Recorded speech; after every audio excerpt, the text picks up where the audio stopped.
Welcome to ITI's podcast, Download on Tech.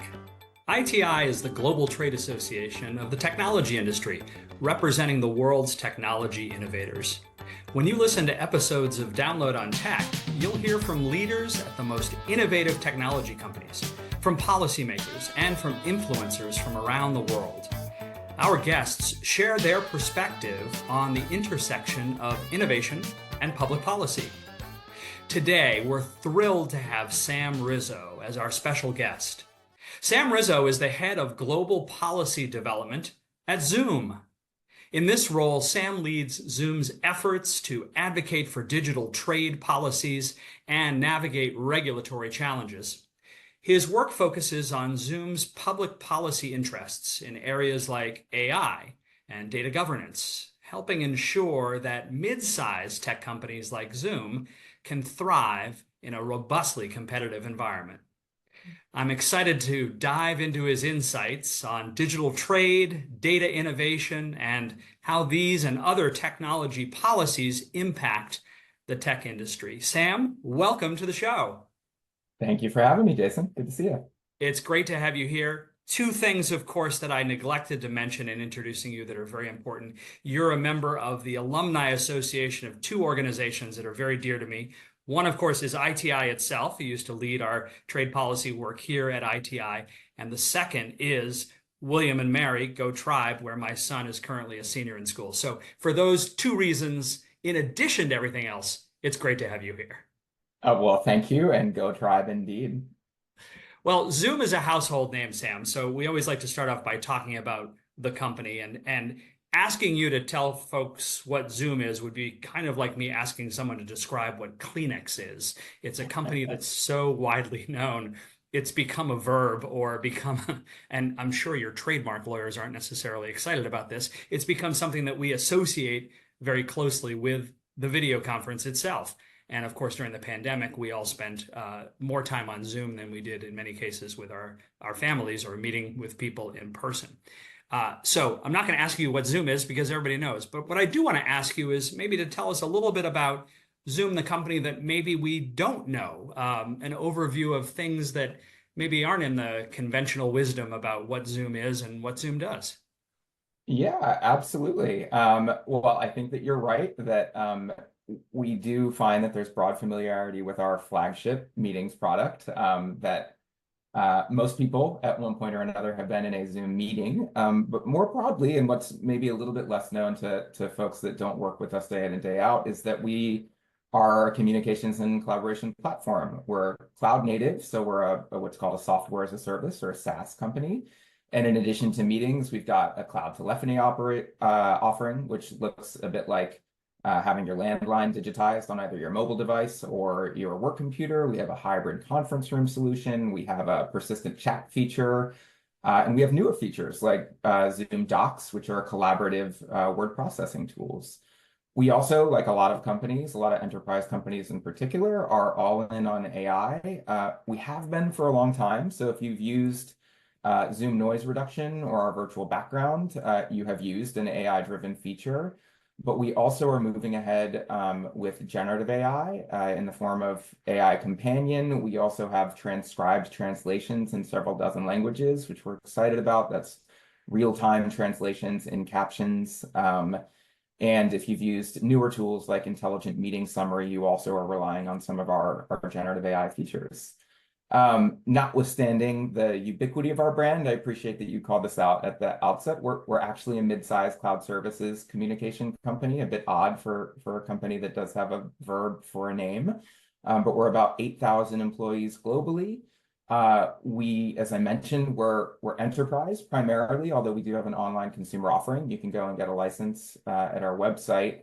But almost all of our revenue is subscription-based enterprise revenue. So we make money how you think we make money. You purchase licenses as an individual, a small business, a large enterprise, a school district. And we really pride ourselves on being a best-of-breed company and our ability to compete on the merits of our products and services and our ease of use. And we also really prioritize openness. We know if you're in the enterprise space and you're listening to this, you probably have used Zoom alongside a lot of other enterprise tools. And so we try and and make that interoperability as seamless as possible. We have over 2,600 integrations on our marketplace, and many of the top ones are geared at facilitating interoperability with products on the Google Suite or within Microsoft Office. So that is sort of the broad overview. To today's conversation, as a cloud services company, the movement of data across borders is really essential in how we operate, and I'll look forward to digging into that. Yeah, looking forward to talking about that as well. And it is interesting that, well, first of all, I think a lot of people think that Zoom started during the pandemic because they'd never used it or heard of it before. The company was around for close to a decade before, or Right. maybe even a little bit more, right? Yeah, that's right. We were founded in 2011 by Eric Yuan, who's our founder and CEO. He had been with Cisco previously and was the lead for WebEx. And yeah, we have existed. We still exist largely in the enterprise space. We went public in 2019, but I think I'll say at ITI, in fact, we were using Zoom before the pandemic. That's right. But of course, it became much more of a household name with the onset of restrictions, and we've since persisted in the consumer and enterprise spaces from there. Yeah, we think about the Zoom room that became the room in which we all met, even though we weren't all together. I want to talk about digital trade. You mentioned that Zoom is a cloud first company, and the cloud is very important. And of course, what that means is that you're moving data around the world. And the functionality of Zoom is obviously dependent on what we call digital trade. We think about the movement of products around the world. It's very easy to conceptualize that. Things that are made overseas and put on a ship and sent to a port and unloaded and delivered to a retailer, and then a consumer buys them. That's easy to conceptualize. The movement of data, the movement of information, the movement of bits around the world is equally, I would argue, even perhaps more important to trade. But digital trade is hard to conceptualize. And even though we're talking about trade in policy circles all the time, indeed, it came up in the most recent presidential debate, the notion of trade and tariffs and working with our partners. And we know we have a global economy and trade is important, but digital trade is the piece that I want to talk to you about. And this is where you've built your career, both in government. You used to work in government doing trade policy work, and now in the private sector. So let's talk kind of an overview about the current technology and regulatory landscape. What are some of the most pressing policy issues around digital trade that you're focused on, that you're spending time talking to governments around the world about?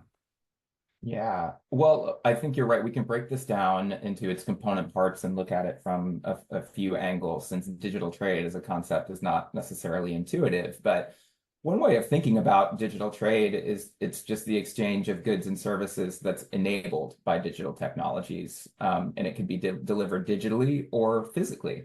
And so digital trade pertains as much to any business sector that uses digital technologies to do day-to-day business and to move products or services across borders as it does to the quote unquote tech industry. I think, it's a bit of a maxim these days that all industries are sort of tech to some degree.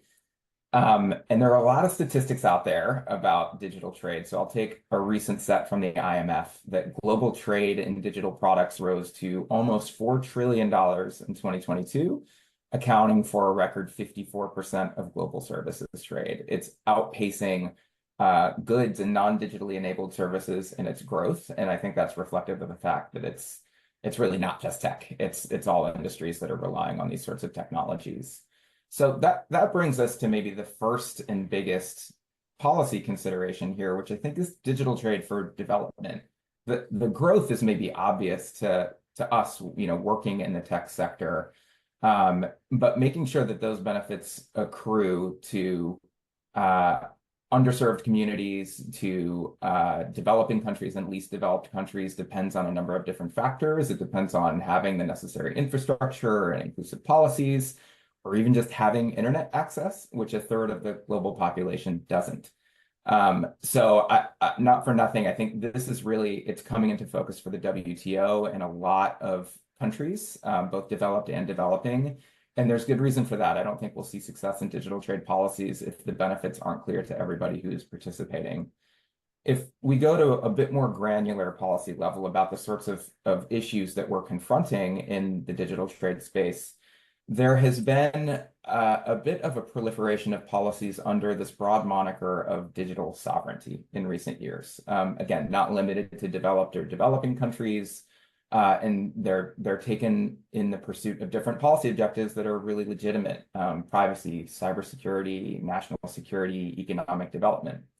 But the impact of these different policies under this sovereignty moniker have the practical effect of limiting companies' abilities to do business in different markets. And more specifically, these policies often require what's known as localized data presence, data localization, or they otherwise impose restrictions on the ability to move different kinds of data across international borders. The more of these measures, the greater the limitations on a global internet. And as for cloud-based service providers like Zoom, data localization policies, they can challenge and they can effectively break our model, right? Which is sort of predicated on the ability to provide communication services in markets where we don't necessarily have a data or a physical presence in every single market. That's sort of cloud services in a nutshell. So enter the importance of trade rules.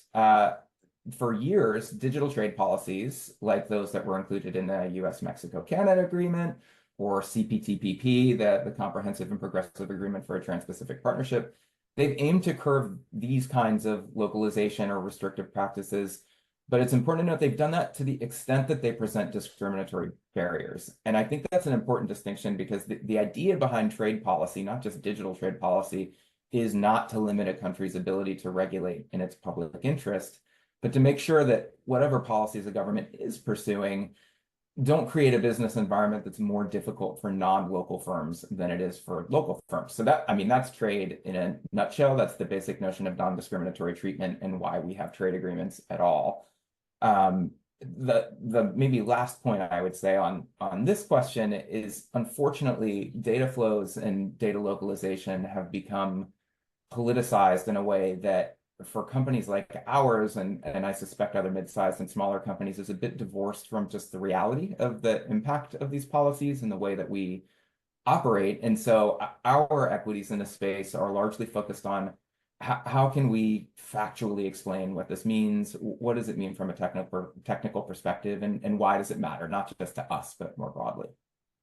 And let me ask you to drill down on that just a little bit more, because this notion of data localization is really at the heart, as you noted, of digital trade discussions. And let me play devil's advocate for a minute. If I'm a government in charge of the safety and security of my people, my citizens, uh, from my perspective, I would think it's perfectly logical that I would want to keep data of my people inside my country. And I'm sure you hear that around the world a lot. And so the notion of data localization to a government that you're trying to explain why data localization is a problem probably sounds pretty rational. Help us understand what the best argument in response to data localization policies is. Do you focus more on the security, the points of failure? Do you focus on the competitive nature of cloud services? Do you focus on architecture? Because obviously you're talking to governments, and in many cases you're talking to security officials who are not necessarily conversant in technology and don't necessarily understand how it all works. What have you found, because this is your job, you do this every day, what have you found resonates most effectively when you're talking to international governments about why data localization sounds like a good idea, but actually denies citizens the benefits of technology? What works best? Yeah. Well, let me say it is, of course, I think, incumbent on tech companies and other companies to provide for high data protection standards, whether that's privacy or cybersecurity, and we can come back to that a little bit. But what has largely been successful for us, particularly if we're talking about things from the trade angle, it is just the practical reality of what this looks like, because it's not necessarily well understood, even for really sophisticated policymakers that just don't necessarily spend their time thinking about the entire range of companies.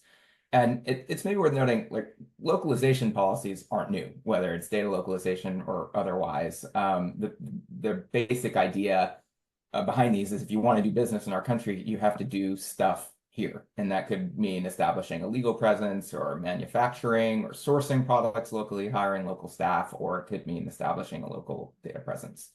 But let's talk about what that means for us and why the movement of data matters for a company like us. So we actually do have a localized data presence in a number of different places in the world. And at its most basic level, we do that so we can effectively and efficiently connect people so that you don't have latency issues, so that you and I are talking in real time and seeing each other in real time. And in fact, for all of you Zoom users, and for you, Jason, since we're on Zoom, if you click the shield badge at the top right of your Zoom screen, at the bottom of that menu that drops down, you can actually see where the data centers are located that are connecting you to a meeting. And license holders can define their preferences for where they do or they don't want their meeting data going. Even then, on Zoom, meeting data is shared on what we call a need-to-know basis, which means that the only data that moves is the data that a user pulls down. So if your video isn't visible on the screen, that data isn't logged. And I don't want us to get bogged down too much in different kinds of data because we could spend a really wonky hour talking about that. But for what we're doing in these meetings, we're generally not talking about personal data, which is most frequently the subject of privacy regulation. We're actually talking more about data like media data, audio and video feeds, not content data. Most of what we're doing in this context on Zoom is ephemeral, unless you choose to record it and then have that recording uploaded to the cloud for your access. But otherwise, this is feed data that's necessary for the purposes of connecting us. So to get into a little bit more about what it means when we do localize and why governments pursue this, when we localize, I mentioned we have a data presence in a number of different markets, but we're not always doing this for strictly technical reasons. And you've noted correctly, governments may require that data be localized just to sell services to the public sector, the government, or more strictly regulated markets like healthcare or financial services. In the most stringent of cases, some governments may require data localization just to be able to work in that market at all. And why does that present a challenge for mid-sized companies in particular? At its most basic level, there are two ways that we can localize data in a market. One is through what we call the public cloud, which means contracting with a hyperscaler or an infrastructure as a service provider. These are large companies. There are only really a handful in the world that they have a local data presence, and they basically rent access to that localized data presence as a means for companies like ours and thousands of other companies to access a given market. The other way that we can do this, which is complementary to the first, is what we call co-located data centers that are provided by third-party vendors like ITI member company Equinix and others. These companies, they might not like this description, but you can sort of think of them as the CubeSmart of the data server world. They actually provide the physical housing, the security, the cooling necessary to maintain your physical infrastructure, and you rent a literal cage from them. So you actually rent a space from them that's within the given jurisdiction in which you're localizing. So because of how we're set up, to one degree or another, we will almost always localize through a hyperscaler, at least to a point. That's because they enable us to provide a globally consistent set of services. And this has impacts, right? We, like most mid-sized companies, we're not in the business of building servers. We don't build hardware. And so we have to work through third-party service providers. And whether or not it's compelling to policymakers, it costs, right? This is a really significant operational cost that we have to undertake as a means of accessing a given market. And that cost varies a lot across regions. It varies from Asia to Africa to Europe and back to the United States. There's also a technical set of impacts that's associated with localization requirements. So that may limit our ability to provide our full offering of services. It may deprecate or worsen quality, right? If you are prevented from accessing a meeting via the center that's closest to you, for instance, that may actually deprecate the video quality. So all to say, there are real trade-offs, and that's part of what we're explaining. But I think there's a competitive element here too that is maybe worth drilling down on as well. Yeah, and speaking of that competitive element, I'm just curious. You've mentioned a couple of times that Zoom is a mid-size tech company, and the size of your small but mighty government affairs and policy team reflects that. You have certainly many fellow tech companies that are much larger and have much larger teams as a result of that. How do you maintain that competitive edge that Zoom has done so effectively when you have to look at a landscape of data regulations across every single country that you do business in? What have you found is the best strategy? And this is perhaps a practice tip for other mid-size or even smaller tech companies that don't have the physical footprint of government affairs policy advocates around the world. What have you found is effective in maintaining the challenge of a patchwork of global regulations in order to keep the company effective and in business? Yeah, well, I mean, as I mentioned, there are tangible business considerations, and I'll talk a bit more about that. But one of the things that has brought Zoom uh, more directly into the trade policy debate, where we might have been sort of content to just support the rules that were out there, is there is a narrative that suggests that you know, trade rules, trade provisions that facilitate the flow of data or that work to prohibit discriminatory data localization measures are kind of by big tech for big tech.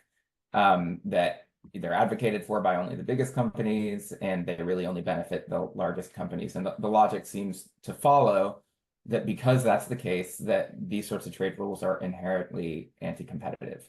And I say that's drawn us out because it's just at odds with our practical experience. As I mentioned, whatever our route to localizing in a market, we typically have to contract with a hyperscaler. And I'm not picking on hyperscalers, some of which are great ITI member companies. We need those globalized services. As I mentioned, we simply wouldn't be able to scale in the way that we do if we weren't able to work through a hyperscaler. The reality is that as these localization and sovereignty requirements around the world become more stringent, the realm of companies that's capable of complying with them shrinks.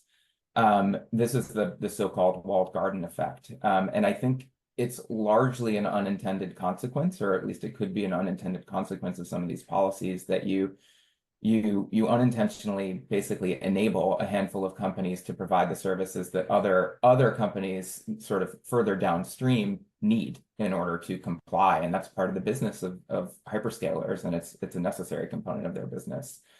For us, if we are looking at, we're always going to comply with the laws in a given jurisdiction that we do business in, but we have to really do an analysis of what does the market look like if we're going to consider investment either in public cloud infrastructure or the co-located data centers, the physical infrastructure. If we decide to invest in a market, we're really doing it for the purposes of opening a potential market. So to give ourselves just the opportunity to sell into a market. So let's say a given economy says you got to localize here, you can't sell into the government or you can't sell into our healthcare sector. Well, then we say, okay, let's look at that. And what is the investment of doing that? What are the other ancillary benefits of doing that? And what market is potentially there? That's sort of the business rationale, to put it in the driest way possible.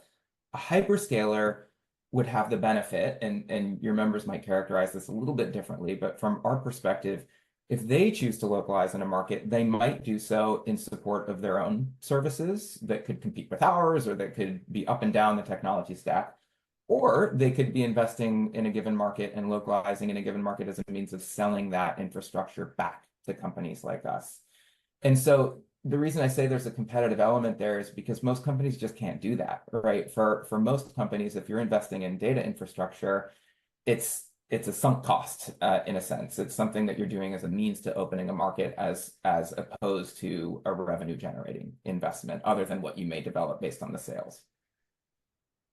Interesting. And so it sounds like there's an opportunity for diverse industry voices to participate in these data localization slash digital trade policy discussions. Have you seen that work successfully where under the umbrella of ITI or perhaps the individual companies advocating kind of a collaborative approach, collaboration between the tech industry and companies of different sizes and governments to develop digital trade policies that address these issues that you're talking about? Obviously, the protection interests of the government, but also the interests of companies of varying sizes and ability to handle a regulatory burden, that balance is effectively implemented by a government. Any good examples perhaps you can share or of a successful initiative or partnership or advocacy that has worked well in a market that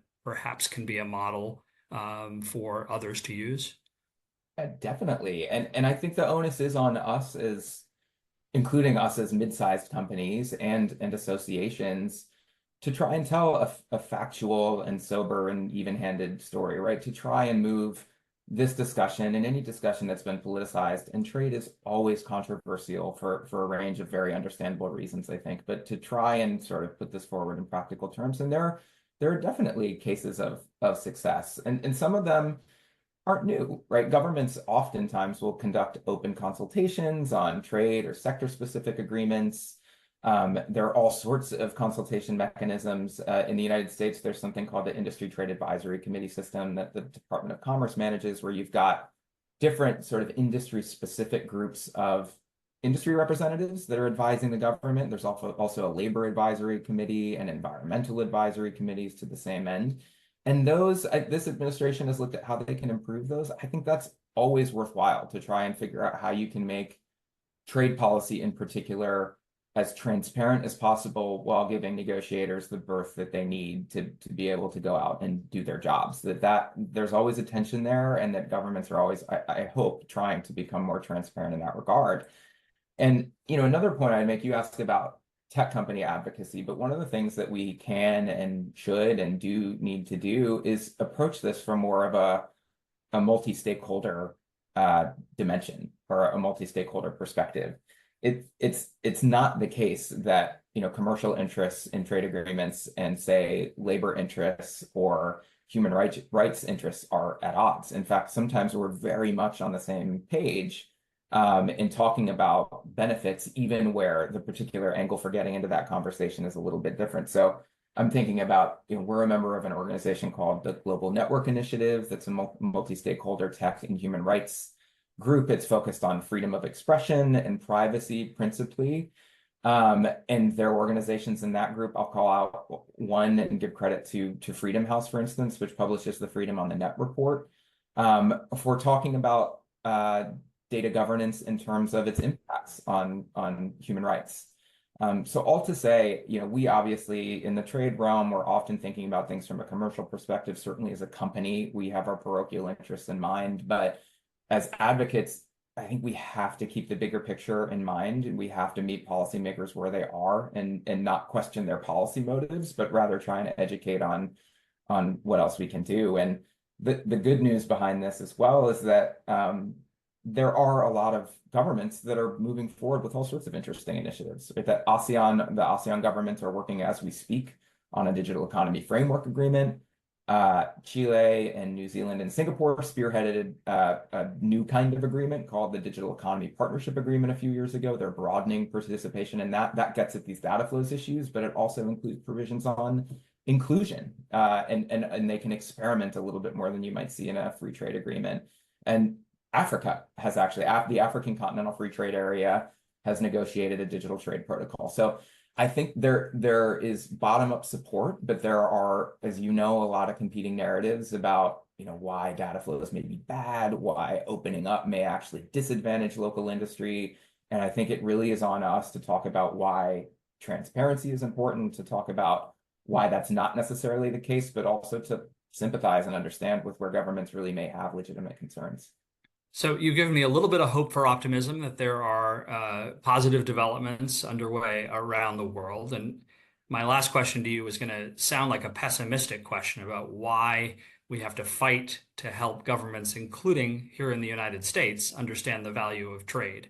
But I'll try to reposition my question to give you an optimistic opening to share the roadmap ahead. So I want to ask you kind of at the macro level, perhaps, uh, how are we doing on telling the story of the importance of digital trade? Again, here in the US, there have been some challenges. I'll say that USTR has, in many cases, been disappointing in their approach to encouraging digital trade. I'll say that in the question so that you don't have to say it in the answer if you don't want to.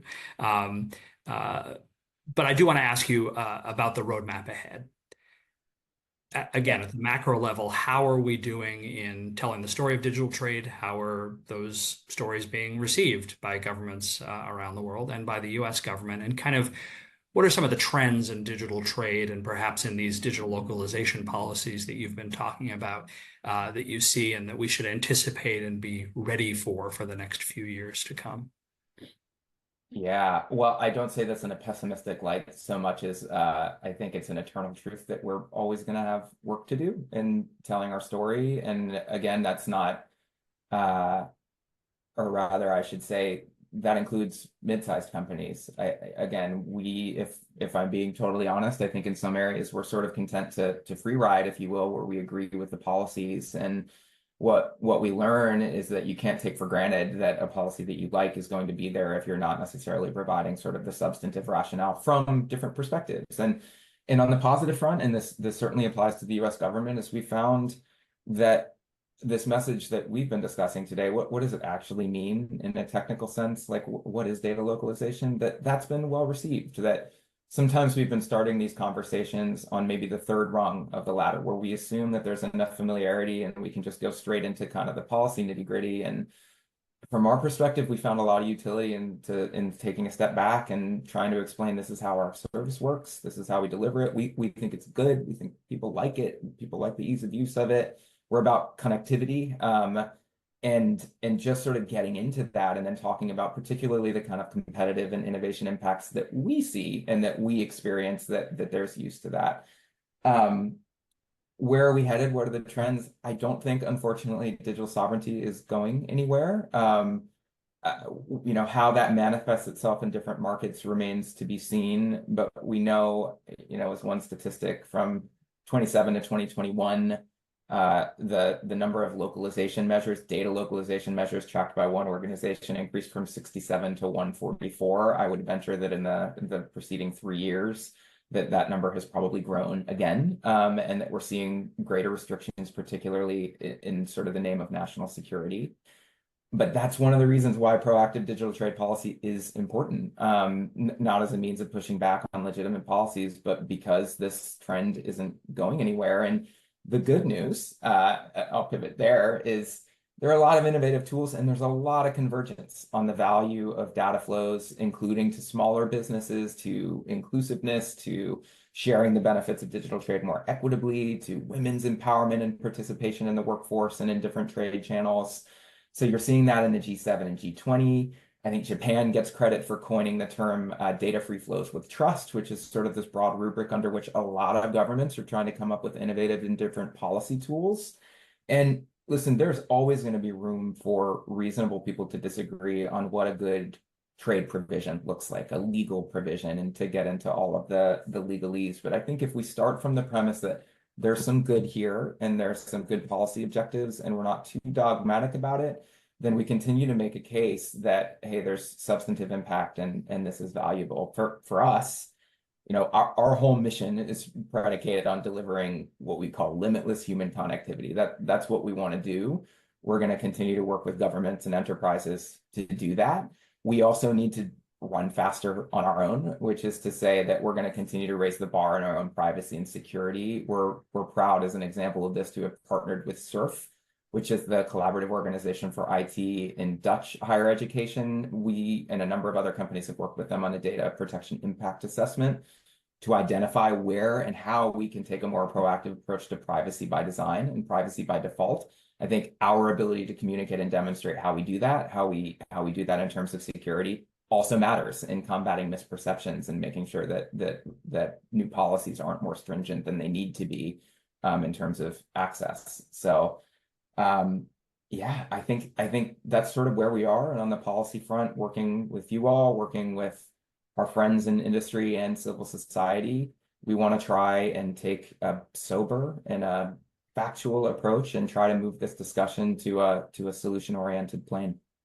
Excellent. Well, we're lucky to work with you. Zoom is lucky to have you in this role doing this work. The industry is Thank lucky you. to have you and your colleagues working so tirelessly to promote the importance of digital trade. And I'm particularly pleased that Zoom made the human connection between you and me possible today, as it does so many times around the world. True pleasure to have you with us today. Sam, thanks for sharing your valuable perspective on digital trade with us, and thanks for a really enjoyable conversation. Well, likewise, Jason. Thanks a lot for having me. This was fun. Our guest today has been Sam Rizzo, who is Head of Global Policy Development at Zoom. And thank you for joining us today for ITI's Download on Tech podcast. You can find this and all future episodes of Download on Tech on our website, itic.org, or wherever you listen to your favorite podcasts. I'm Jason Oxman, ITI's President and CEO, and I can't wait to connect with you next time.